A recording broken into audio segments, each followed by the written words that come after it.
Finally આપણી પતંગ હવામાં જ ફાટી ગઈ અને આસોપાલોમાં હલવાઈ ગઈ છે. હેલો મિત્રો, તો કેમ છો બધા? આપણે આવી ગયા વળી પાછા એક નાના એવા વ્લોગમાં. આજે હું તમને બતાવીશ કે આજે આપણે પતંગ ઉડાડવાની છે. અત્યારે આપણે નવું મકાન ફેરવ્યું એના માટે, અને મેળી પણ અહીંથી જવાય છે. અને આપણે હાલો આપણી જોઈ લઈએ આપણી પતંગ. હજી હરખું બધું થયું નથી, હજી બધો સામાન એમને પડ્યો છે, અમુક ગોઠવવાનો બાકી છે. આપણી પતંગને દોરું આપણે લઈને જાશું ઉપર. પેલા લાઈટ બંધ કરી દેવું. લાઈટ કરી દીધી બંધ, અને હવે આપણે અહીંથી જાશું સીધા ઉપર.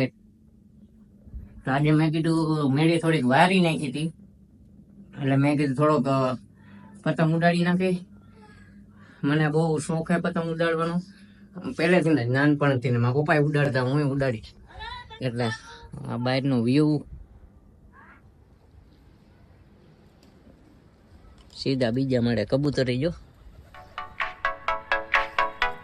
આમને એમ કન્ટિન્યુ રહેશું આપણે વ્લોગમાં. હાલો ચાલુ કરી દે.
ફાઇનલી આપણી પતંગ ચગી ગઈ છે.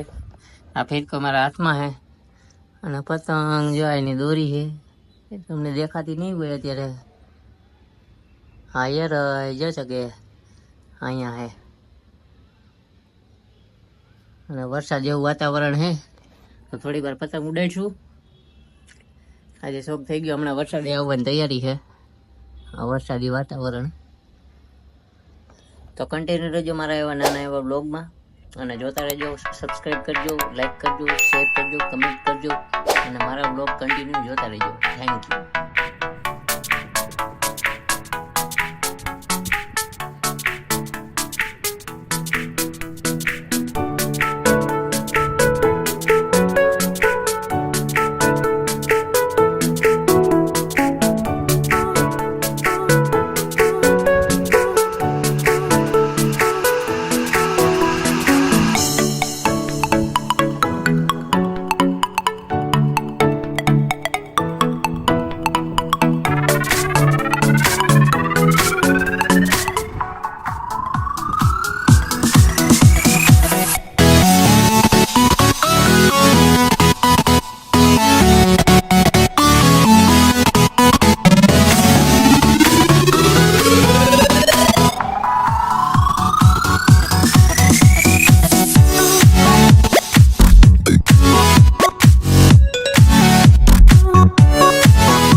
ફાઇનલી તો આપણે આટલી બધી જો નીચે દોરો પડ્યો આટલો બધો ફિરકો વાં પડ્યો, પતંગ એકલી એકલી જગે હે, જો જગે જા રહી.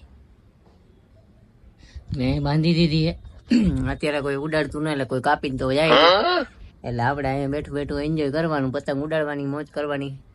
અને હમણાં જ વરસાદ આવવાનો હે, જો થોડીક વારમાં વરસાદી વાતાવરણ છે.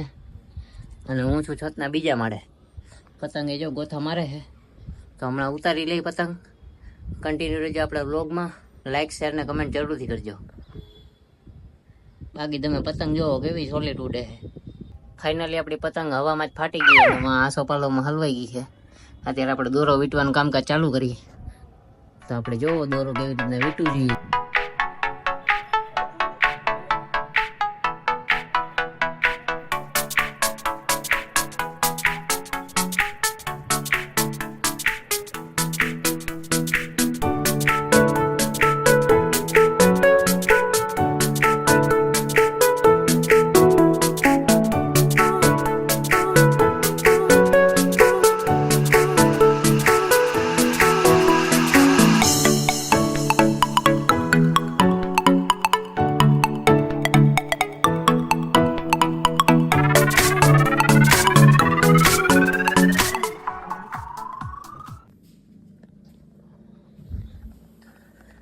તો ફાઇનલી થાકી ગયા થોડોક, હાથ આમથી આમ ઉતારવામાં ચડાવવામાં ગરમી થઈ ગયા, દોરો માંડ વીટાઈ ગયો. તો કન્ટિન્યુ રહેજો આવા નાના નાના બ્લોગ માટે, અને સબસ્ક્રાઈબ કરો, લાઈક કરો અને કમેન્ટ જરૂરથી કરજો. ટાટા.